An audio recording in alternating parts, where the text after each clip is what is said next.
نعت کو ایسے مشہور اور معروف گانے کی طرز پر پڑھنا کہ سنتے ہی فوراً ذہن اس گانے کی طرف چلا جائے، اس سے بچنا چاہیے۔ اور اگر کبھی اتفاقاً طرز میں کچھ مماثلت ہو بھی جائے تو نعت خوان کو چاہیے کہ تھوڑی بہت تبدیلی کر لے۔ فی زمانہ یہ امتیاز کرنا بہت مشکل ہے نعت گانے کی طرز پر پڑھی جا رہی ہے یا گانا نعت کی طرز پر گایا جا رہا ہے۔ البتہ پہلے والی طرزوں میں پڑھی جانے والی نعتوں میں جو رقت اور سوز و انداز ہوا کرتا تھا، اب وہ نئے انداز پر پڑھی جانے والی نعتوں میں نہیں ہے۔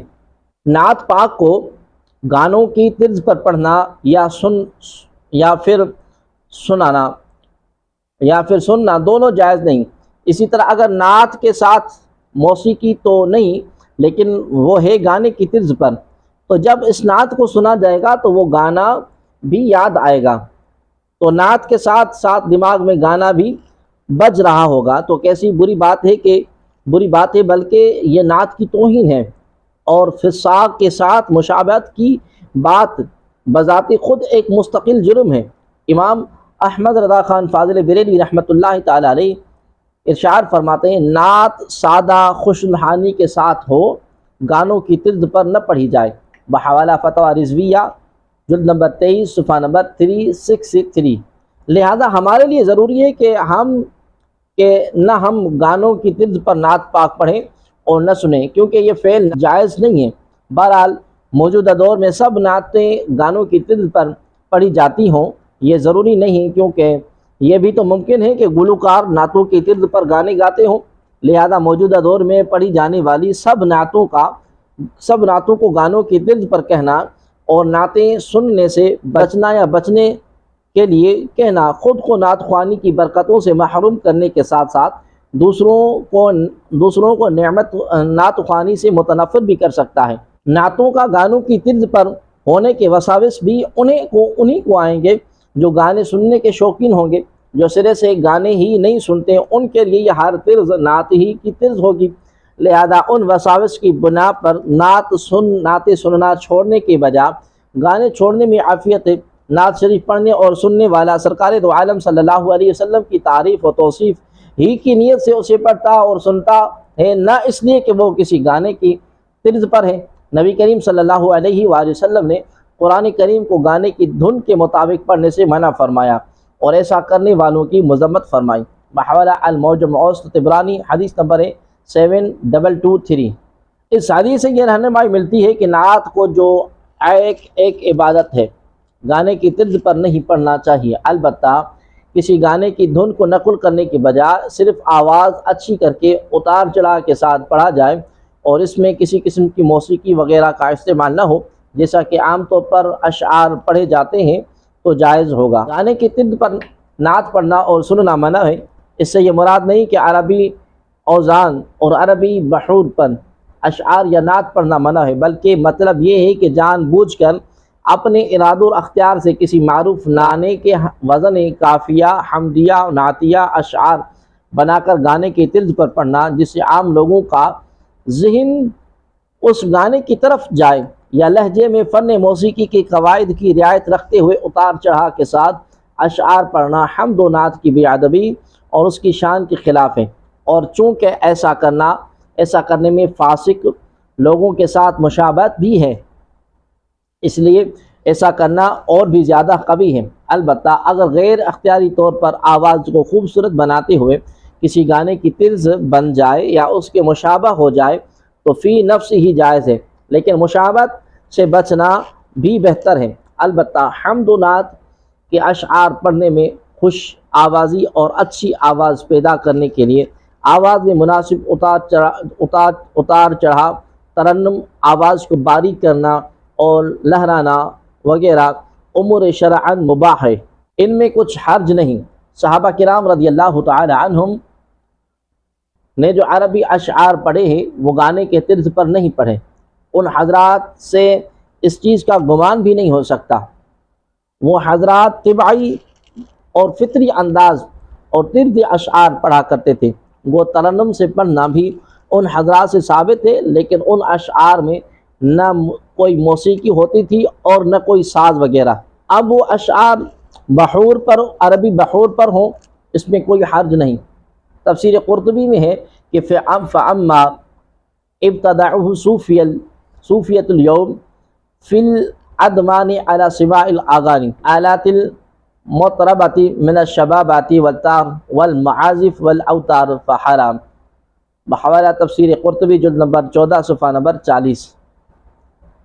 فی المعراج الملاہی نوعان محرم وهو الآلات المطربۃ من غیر الغنا كالمزامر سواء كان من عود او قصب كالشبابة او غيره كالعود والتنبور، لما روي ابو امامہ انه علیہ الصلوۃ والسلام قال ان اللہ بعثني رحمة للعالمین وامرني بحق المعازف والمزامر ولأنه مطرب مصد عن ذکر اللہ تعالی، بحوالہ البحر الرائق شرح کنز الدقائق۔ حمد و نعت کے اشعار پڑھنے میں خوش آوازی اور حسن صوت پیدا کرنے کے لیے آواز میں مناسب اتار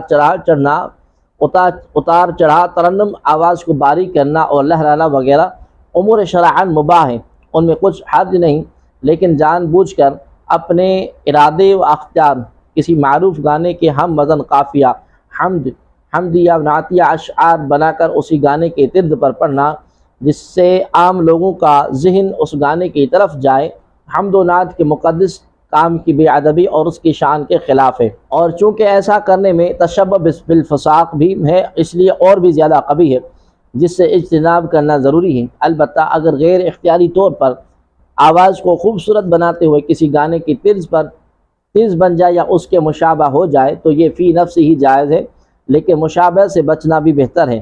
اگر کوئی ایک مصرع اتفاقاً گانے کے طرز پر ہو، باقی ساری نعت کی اپنی علیحدہ طرز ہو تو اس کی گنجائش ہے، تاہم اس سے بھی بچنا بہتر ہے۔ حوالہ الدر مختار صفحہ نمبر 348۔ نبی اکرم صلی اللہ تعالی علیہ وآلہ وسلم کی نعت پاک بلا شبہ لکھنا بھی سعادت، پڑھنا بھی اور سننا بھی سعادت ہے، مگر آج کل یہ تینوں ڈپارٹمنٹس یعنی نعت لکھنا، پڑھنا اور سننا عجیب بلکہ افسوسناک صورتحال کا شکار ہے۔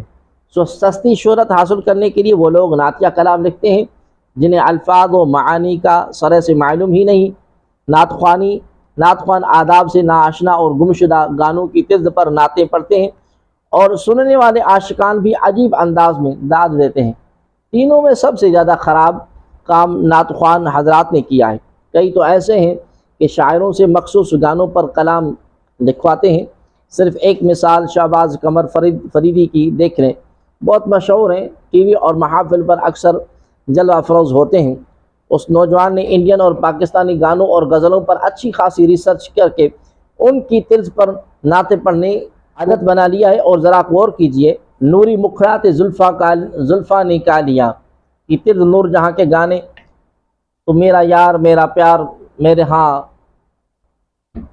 میرے آقا آؤ مدت ہوئی ہے تیری راہ میں اکھیاں کی طرز نصرت فتح کی غزل پروں ڈھونڈتا میں قدا توبہ توبہ پر ہے، ایک میں ہی نہیں ان پر قربان زمانہ ہے کی طرز نصرت فتح علی خان کی غزل کیا تھا جو گھڑی بھر کو تم لوٹ کے آ جاتے۔ اسی طرح کے کئی لوگ ہیں جنہوں نے گانوں کی طرز پر نعتیں پڑھی ہیں۔ یہ گھٹیا حرکت صرف نعتیہ کلام لکھنے والوں تک ہی محدود نہیں رہی، بلکہ مرثیہ خوانوں اور نوحہ خوانوں نے بھی یہی طریقہ اپنا رکھا ہے۔ نہ صرف گانوں کی طرز پر اپنائی جاتی ہیں بلکہ موسیقی اور چھنکار کا استعمال بھی ہوتا ہے۔ کیا یہ عجیب معاملہ نہیں کہ مدح سراہی میں دفلی کا سہارا لیا جائے، واقعہ کربلا کو مرثیہ یا نوحہ کی شکل میں بیان کرنے کے لیے موسیقی استعمال کی جائے، یا نعت کے لیے گانوں کی طرز پر اپنائی جائے اور کوئی پوچھنے والا نہیں۔ اس محفل میں موجود مفسر قرآن پیر طریقت بھی نہیں بولیں گے، اور نہ ہی کوئی ذاکر اس پر اعتراض کرے گا۔ کیا ان لوگوں کو منصب رسالت میں آپ صلی اللہ علیہ وسلم کی سمجھ آئی ہے کہ پوری کائنات کے چیف ایگزیکٹو آفیسر صلی اللہ علیہ وسلم کے حضور گلدستہ عقیدت گانوں کی طرز پر پیش کیا جائے، یا خانوادہ رسول صلی اللہ علیہ وسلم کے ساتھ غم کا اظہار موسیقی کے چھنکار میں کیا جائے؟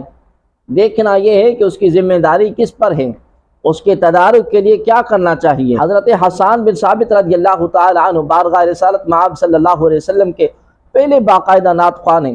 ان سے پہلے بھی کچھ جگہوں پر نعتیہ کلام ملتا ہے، لیکن آپ پہلے باقاعدہ نعت خوان ہیں۔ جب کفار آپ کریم صلی اللہ علیہ وسلم کی شان میں تضحیق آمیز اشعار لکھا کرتے تو حضرت حسان بن ثابت رضی اللہ تعالی عنہ آقا کریم علیہ السلام کی شان میں قصیدہ لکھتے اور کافروں کا منہ بند کر دیتے۔ آقا کریم صلی اللہ علیہ وسلم حضرت حسان پر بہت خوش ہوتے، جو اس بات کا ثبوت ہے کہ حضرت حسن کا لکھا ہوا کلام مستند ہے اور باوزن بھی ہے۔ دور جانے کی ضرورت نہیں، پاکستان میں اب بھی ایسے نعت خوان لوگ موجود ہیں جنہوں نے نعتیہ کلام کا انتخاب، اسلوب اور ادائیگی پر پہلے بہت کام کیا اور اس کے بعد نعت کو پڑھا، جن کی پڑھی ہوئی نعتیں آج بھی بڑی قدر و منزلت رکھتی ہیں۔ افسوس، صد افسوس کہ سستی شہرت کی پجاریوں نے محافل نعت کا ماحول میں تبدیل کر دیا اور ایسے ذریعہ معاش بنا لیا۔ کیا اس کی ذمہ دار عوام ہے؟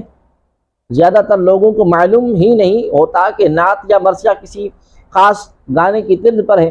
گانا گانے کے گر چونکہ بڑی محنت کے بعد آتے ہیں اور بڑی ریاضت کے بعد اس کی لے بنتی ہے، لہذا اس کا اثر سامعین پر کافی گہرا ہوتا ہے۔ اس لیے جس شخص نے گانا نہیں سنا تھا بلکہ اس کی طرز پر براہ راست نعت سنی، وہ تو واہ واہ کیے بغیر نہیں رہ سکے گا اور نعت خوان کو خوب داد دے گا۔ اس حرکت کے خالق ہی اس کے اصل ذمہ دار ہیں، مگر انہیں کون روکے گا؟ اسلامی نظریاتی کونسل کا یہ فرض ہے کہ وہ اس پر توجہ دے۔ نہ تو معاملہ فرقہ واریت کا ہے اور نہ ہی اسلامیات کی کتاب کا، بلکہ ادب منصب کا ہے۔ تحریر اور تقریر کی آزادی اپنی جگہ، لیکن ہر شخص نعت خوان نہیں ہو سکتا اور نہ ہی صرف نعت خوانی سے عشق رسول صلی اللہ علیہ وسلم ملتا ہے۔ نعت لکھنا بھی عشق رسول صلی اللہ علیہ وسلم ہے، پڑھنا اور سننا بھی عشق رسول صلی اللہ علیہ وسلم ہے۔ علماء کرام اور مفتیان اعظام اور اسلامی نظریاتی کونسل کو چاہیے کہ حمد، نعت، نوحہ اور دیگر عارفانہ کلام کے لیے الگ شعبہ بنائے تاکہ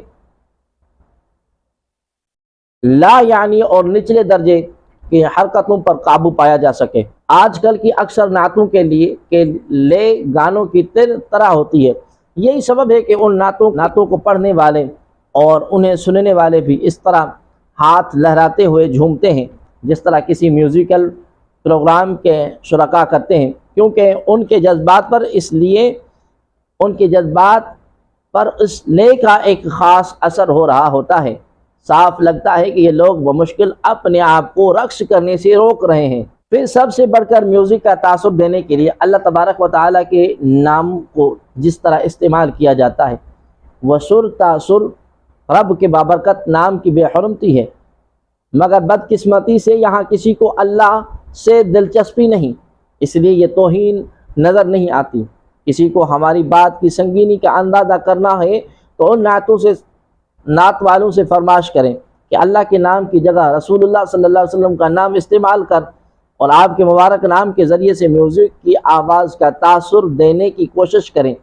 پھر دیکھیں کہ علماء اور عوام ان کے ساتھ کیا کرتی ہیں۔ ہر طرف سے توہین رسالت صلی اللہ علیہ وسلم کا شور اٹھے گا، احتجاج شروع ہوگا، اخباری بیانات شائع ہوں گے، جلوس نکلیں گے، مقدمے درج ہوں گے۔ نعت خوان اور نعت کو نشر کرنے والے چینل کو جان بچانا مشکل ہو جائے گا۔ جو علماء و مفتیان کرام موسیقی کے قطعی حرمت کے قائل ہیں، ان کے لیے بھی یہ لمحہ فکریہ ہے۔ فطرت کے آگے بند باندھنے کا کوئی فائدہ نہیں ہوتا۔ موسیقی کے حوالے سے جتنی کچھ اجازت نبی کریم صلی اللہ علیہ وسلم نے دی ہے، اگر علماء کرام و مفتیان اعظام نے اتنی اجازت بھی نہ دی تو لوگ بہرحال موسیقی سے باز نہیں آئیں گے۔ وہ موسیقی کے شوق میں اللہ تبارک و تعالی اور اس کے رسول کریم صلی اللہ علیہ وسلم کے نام کی بے حرمتی کرتے رہیں گے۔ اللہ تبارک و تعالی ہمیں توہین شریعت اور شریعت مطہرہ کی توہین کرنے والوں کے شر سے بچائے، آمین۔